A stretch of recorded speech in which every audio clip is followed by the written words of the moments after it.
ବଉଳା ଅମାବାସ୍ୟାର ସତ୍ୟ କଥା। ଏକ ମାଆର ଶ୍ରଦ୍ଧା ଓ ଶିଶୁର ସୁରକ୍ଷା। ଗାଁର ଶେଷ ଘରଟି। ସନ୍ଧ୍ୟା ଆଲୋକରେ ଦୀପଟି ମିଟିମିଟି ଜଳୁଛି। ଘର ଭିତରେ ଏକ ଯୁବତୀ ନାରୀ। ହାତ ଦୁଇଟି ତା'ର ପେଟ ଉପରେ। ଆଖିରେ ଭୟ ଓ ଭରସା ଦୁହେଁ। ଆଜି ଦିନଟି ସାଧାରଣ ନୁହେଁ। ଆଜି ବଉଳା ଅମାବାସ୍ୟା। ବହୁ ବର୍ଷ ପୂର୍ବର କଥା। ଏକ ଛୋଟ ଓଡ଼ିଆ ଗାଁରେ ରହୁଥିଲେ ମାଳତୀ। ସେ ପ୍ରଥମ ଥର ପାଇଁ ମା' ହେବାକୁ ଯାଉଥିଲେ। ଗାଁର ବୃଦ୍ଧାମାନେ କହୁଥିଲେ, ମାଳତୀ, ବଉଳା ଅମାବାସ୍ୟା ବ୍ରତ ନିଷ୍ଠାରେ କରିବୁ। ମା' ବଉଳା ଗାଈ ପରି ତୁମ ଶିଶୁକୁ ରକ୍ଷା କରିବେ। ମାଳତୀ ପଚାରିଲେ, ମା' ଏହାକୁ ବଉଳା କାହିଁକି କୁହାଯାଏ? ବୃଦ୍ଧା ମା' କହିଲେ, ବଉଳା ଗାଈ ତା'ର ବଛଡ଼ା ପାଇଁ ସବୁକିଛି କରିପାରେ। ଭଗବାନ ମଧ୍ୟ ଏହି ଦିନ ମା' ଓ ଶିଶୁଙ୍କୁ ସେହିଭଳି ସୁରକ୍ଷା ଦିଅନ୍ତି। ଭୋର ସକାଳ। ମାଳତୀ ସ୍ନାନ ସାରି ସାଧା ବସ୍ତ୍ର ପିନ୍ଧିଲେ। ମାଟି ହାଣ୍ଡିରେ ପାଣି, ଆମ୍ବପତ୍ର, ନଡ଼ିଆ ଏସବୁ ଆଣିଲେ। ଦୀପ ଜଳିଲା। ଧୂପ ଗନ୍ଧରେ ଘର ପବିତ୍ର ହେଲା। ସେ ଆଖି ବନ୍ଦ କରି କହିଲେ, ହେ ମା', ମୋ ଶିଶୁକୁ ସୁସ୍ଥ ରଖ। ମୁଁ ମା' ହେବାର ଶକ୍ତି ପାଉ। କିଛି ମାସ ପରେ ଗାଁ ମଝିରେ ଶୁଣାଗଲା ଶିଶୁର କାନ୍ଦ। ମାଳତୀ ହେଲେ ଏକ ସୁସ୍ଥ ପୁଅର ମା'। ଗାଁ ଲୋକେ କହିଲେ, ବଉଳ ଅମାବାସ୍ୟାର ମହିମା ହିଁ ଏହା। ଏହି ବ୍ରତ କେବଳ ନିୟମ ନୁହେଁ, ଏହା ଏକ ମା'ର ଭରସା ମଧ୍ୟ। ଏହା ଏକ ଶିଶୁର ସୁରକ୍ଷା କବଚ। ବଉଳା ଅମାବାସ୍ୟା ମା' ଓ ଶିଶୁଙ୍କ ମଧ୍ୟରେ ଏକ ଅଦୃଶ୍ୟ ପବିତ୍ର ସୂତ୍ର। ଯଦି ଆପଣ ମଧ୍ୟ ଏକ ମା', ତେବେ ଏହି ଦିନଟିକୁ ଶ୍ରଦ୍ଧାରେ ସ୍ମରଣ କରନ୍ତୁ। ଜୟ ଜଗନ୍ନାଥ ସାଙ୍ଗମାନେ। ଆଜିର ଏହି ଭିଡ଼ିଓରେ ଆମେମାନେ ଜାଣିବା ବଉଳା ଅମାବାସ୍ୟା ବିଷୟରେ। ଏହି ତିଥି କାହିଁକି ପାଳନ କରାଯାଏ, କେଉଁମାନେ ବ୍ରତ କରନ୍ତି, କ'ଣ କ'ଣ ନିୟମ ଓ ଏହାର କଥା ଓ ଫଳ କ'ଣ ରହିଛି। କଥାଟିକୁ ତ ଆମେମାନେ ସମ୍ପୂର୍ଣ୍ଣ ଭାବେ ଜାଣିନେଲେ। ତେବେ ବର୍ତ୍ତମାନ ଜାଣିବା ବଉଳା ଅମାବାସ୍ୟା କ'ଣ। ଭାଦ୍ରବ ମାସର ଅମାବାସ୍ୟା ତିଥିକୁ ବଉଳା ଅମାବାସ୍ୟା କୁହାଯାଏ। ଏହା ଓଡ଼ିଶାରେ ବିଶେଷ ଭାବେ ଗର୍ଭବତୀ ନାରୀ, ବିବାହିତ ମହିଳା ଓ ମା'ମାନଙ୍କ ପାଇଁ ଅତ୍ୟନ୍ତ ପବିତ୍ର ତିଥି। ବଉଳା ନାମର ଅର୍ଥ ହେଉଛି, ବଉଳା ଗାଈ ତା'ର ବାଛୁରୀକୁ ଯେପରି ସ୍ନେହ ଓ ସୁରକ୍ଷା ଦିଏ, ସେହିପରି ଏହି ଦିନ ମା' ଓ ଗର୍ଭସ୍ଥ ଶିଶୁଙ୍କ ସୁରକ୍ଷା ପାଇଁ ଏହି ବ୍ରତ ପାଳନ କରାଯାଇଥାଏ। କେଉଁମାନେ ଏହି ବ୍ରତ କରିପାରନ୍ତି? ଗର୍ଭବତୀ ନାରୀ, ବିବାହିତ ମହିଳା, ମା'ମାନେ ସନ୍ତାନଙ୍କର ମଙ୍ଗଳ ପାଇଁ ଏହି ବ୍ରତ କରନ୍ତି। ବିଶେଷ କରି ପ୍ରଥମ ଗର୍ଭଧାରଣରେ ଏହି ବ୍ରତର ମହତ୍ତ୍ୱ ଅଧିକ ଥାଏ। ବଉଳା ଅମାବାସ୍ୟା ବ୍ରତ ନିୟମ। ସକାଳେ ସ୍ନାନ ସାରି ପବିତ୍ର ବସ୍ତ୍ର ପିନ୍ଧିବା। ମାଟି ପିତ୍ତଳ ହାଣ୍ଡିରେ ଜଳ ଭରି ସ୍ଥାପନ କରିବା।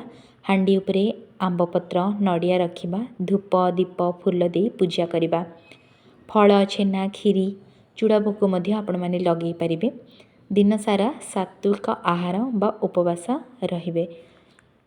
ବଉଳା ଅମାବାସ୍ୟାର କଥା ତ ଆପଣମାନଙ୍କୁ ମୁଁ ସମ୍ପୂର୍ଣ୍ଣ ରୂପରେ କହିଲି। ତେବେ ଏକ ଗର୍ଭବତୀ ମହିଳା ନିଷ୍ଠାର ସହିତ ବଉଳ ଅମାବାସ୍ୟା ବ୍ରତ କରି ଭଗବାନଙ୍କ କୃପାରେ ତା'ର ଶିଶୁକୁ ସୁସ୍ଥ ଓ ଦୀର୍ଘାୟୁ କରିଥିଲା। ତାପରେ ଏହି ବ୍ରତ ଲୋକମାନଙ୍କ ମଧ୍ୟରେ ପ୍ରଚଳିତ ହେଲା। ବ୍ରତର ଫଳ। ଗର୍ଭସ୍ଥ ଶିଶୁ ସୁସ୍ଥ ରୁହେ। ମା'ଙ୍କ ମନ ଶାନ୍ତ ଓ ଶକ୍ତିଶାଳୀ ହୁଏ। ସନ୍ତାନ ଦୀର୍ଘାୟୁ ଓ ସୁଖୀ ହୁଏ। ପରିବାରରେ ସମୃଦ୍ଧି ଆସେ।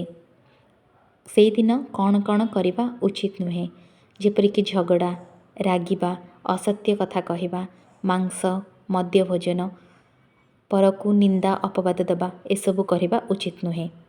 ବଉଳା ଅମାବାସ୍ୟା କେବଳ ଏକ ବ୍ରତ ନୁହେଁ, ଏହା ମା' ଓ ଶିଶୁଙ୍କ ମଧ୍ୟରେ ପବିତ୍ର ସମ୍ପର୍କର ପ୍ରତୀକ।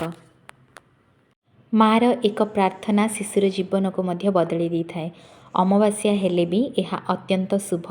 ପ୍ରଥମ ଗର୍ଭଧାରଣରେ ଏହି ବ୍ରତ ଅବଶ୍ୟ କରନ୍ତୁ। ଭାଦ୍ରବ ମାସର ଏହି ଅମାବାସ୍ୟା ଦିନ ଅର୍ଥାତ୍ ବଉଳା ଅମାବାସ୍ୟା ଦିନ ଗଇଁଠା କ୍ଷୀରି ମଧ୍ୟ ପୂଜା କରାଯାଏ। ଏହି ଦିନ ଘର, ଗୋଠା ଓ ଗାଈ ରହୁଥିବା ସ୍ଥାନକୁ ମଧ୍ୟ ଆପଣମାନେ ସଫା କରି ନିଅନ୍ତୁ। ହଳଦୀ, କୁମକୁମ, ଫୁଲ, ଧୂପ, ଦୀପ, ଚାଉଳ, ଦୁବ ଘାସ, କଦଳୀ, ଗୁଡ଼, ଗାଜର, ଚଣା, ଜଳ, ଅକ୍ଷତ ଦେଇକି ଆପଣ ଗାଈକୁ ପୂଜା କରିପାରିବେ। ପ୍ରଥମରେ ଆପଣ ପୂଜା ପ୍ରକ୍ରିୟାରେ ଏହିଭଳି କରିପାରିବେ। ଗାଈଙ୍କୁ ପ୍ରଥମେ ସ୍ନାନ କରାଇବେ। ଯଦି ସମ୍ଭବ ହୁଏ ଗାଈର କପାଳରେ ହଳଦୀ ଓ କୁମକୁମ ଟିକା ଲଗାଇବେ। ଦୁବ ଘାସ, ଫୁଲ ଦେଇକି ଗାଈଙ୍କୁ ସଜେଇବେ। ଗାଈଙ୍କ ପାଦ ନିକଟରେ ଧୂପ ଓ ଦୀପ ଜଳାଇବେ। ଏହି ମନ୍ତ୍ର ମଧ୍ୟ ପ୍ରାର୍ଥନା କରିପାରିବେ। ଗୋମାତାଏ ନମଃ, ସର୍ବ ଦୁଃଖ ନାଶ କରି ଧନ ଧାନ୍ୟ ଓ ସୁଖ ଶାନ୍ତି ଦାନ କରନ୍ତୁ। ନୈବେଦ୍ୟ ଭାବେ ଆପଣ କଦଳୀ, ଗୁଡ଼, ଚାଉଳ, ଯାହା ବି ସବୁଜ ପରିବା ଆପଣ ଦେଇପାରିବେ। ଶେଷରେ ଗାଈକୁ ପ୍ରଣାମ କରିନେବେ। ଭୋଗରେ ଗଇଁଠା କ୍ଷୀରି ଅର୍ଥାତ୍ ଚାଉଳ ଦୁଧ ଓ ଗୁଡ଼ ଚିନିରେ ପ୍ରସ୍ତୁତ ଏକ କ୍ଷୀରି ମଧ୍ୟ ପୂଜା କରାଯାଇଥାଏ। ଏହାର ଉଦ୍ଦେଶ୍ୟ ହେଉଛି ମା ଓ ଗର୍ଭସ୍ଥ ଶିଶୁଙ୍କ ସୁରକ୍ଷା। ଗଇଁଠା କ୍ଷୀରି ପୂଜା କଲେ ଶିଶୁ ସୁସ୍ଥ ଓ ଦୀର୍ଘାୟୁ ହୁଏ। ମାଙ୍କ ଶରୀର ଓ ମନ ମଧ୍ୟ ଶକ୍ତ ରୁହେ। ପରିବାରରେ ଶୁଭତା ମଧ୍ୟ ଆସେ। କ୍ଷୀରି ପ୍ରସ୍ତୁତିରେ ଆପଣମାନେ ନୂଆ ଚାଉଳ, ଗାଈର କ୍ଷୀର, ଗୁଡ଼ ବା ଚିନି, ଅଳ୍ପ ଘିଅ ମଧ୍ୟ ତିଆରି କରିପାରିବେ, ଯେପରି ଅନ୍ୟ ସବୁ କ୍ଷୀରି ତିଆରି କରନ୍ତି। କ୍ଷୀରି ଆପଣ ନିଜେ କରିବା ଦ୍ୱାରା ଏହା ଅତ୍ୟନ୍ତ ଶୁଭ ହୋଇଥାଏ। ଏହି ଦିନ ଲୁଣ, ପିଆଜ, ରସୁଣ ମଧ୍ୟ ଖାଇବା ଉଚିତ ନୁହେଁ। ଆପଣମାନେ ଗୋମାତାଙ୍କୁ ମଧ୍ୟ ପୂଜା କରିପାରିବେ ଏହି ଦିନ। ପ୍ରଥମେ ମାଟି ବା ପିତ୍ତଳ ହାଣ୍ଡିରେ ପାଣି ଭରିବେ। ହାଣ୍ଡି ଉପରେ ଆମ୍ବପତ୍ର ଓ ନଡ଼ିଆ ରଖିବେ। ହାଣ୍ଡି ନିକଟରେ ଦୀପ ଓ ଧୂପ ଜଳାଇବେ। ତାପରେ ଏଇଠି ଯେଉଁ ଆପଣମାନେ ବନେଇଥିବେ ଗଇଁଠା କ୍ଷୀରି ତାକୁ ଗୋଟିଏ ପାତ୍ର ଉପରେ ରଖିବେ। ମନେ ମନେ ଆପଣମାନେ ମାଙ୍କୁ ମଧ୍ୟ ପ୍ରାର୍ଥନା କରିବେ। ମା ବଉଳାଙ୍କ ନାମ ଆପଣ ସ୍ମରଣ କରିପାରିବେ। ହେ ମା ବଉଳା, ମୋ ଗର୍ଭସ୍ଥ ଶିଶୁକୁ ସୁସ୍ଥ ରଖ, ମୋତେ ମା ହେବାର ଶକ୍ତି ଦିଅ, ମୋ ପରିବାରକୁ ସୁଖ ଓ ଶାନ୍ତି ଦିଅ। ପ୍ରଥମ ଭୋଗ ଦେବୀଙ୍କୁ ଆପଣମାନେ ଦେବେ, ପରେ ଗାଈଙ୍କୁ। ଯଦି ଆପଣଙ୍କ ଆଖପାଖରେ ଯେକୌଣସି ଯଦି ଗାଈ ଅଛନ୍ତି ବା ଗୋଶାଳା ଅଛି ତାହେଲେ ଆପଣମାନେ ନେଇକି ଦେଇପାରିବେ। ଆପଣମାନଙ୍କୁ ଆଜିର ଏଇ ବଉଳା ଅମାବାସ୍ୟାର କଥାଟି ଯଦି ଭଲ ଲାଗିଲା ତାହେଲେ ମୋ ଚ୍ୟାନେଲକୁ ସବସ୍କ୍ରାଇବ୍ କରିନିଅନ୍ତୁ ଏଇଭଳି ଭିଡ଼ିଓ ଦେଖିବା ପାଇଁ। ଆଉ ଏଇ ଭିଡ଼ିଓଟିକୁ ଲାଇକ୍ ଆଉ ସେୟାର କରିବାକୁ ଜମାରୁ ମଧ୍ୟ ଭୁଲିବେନି।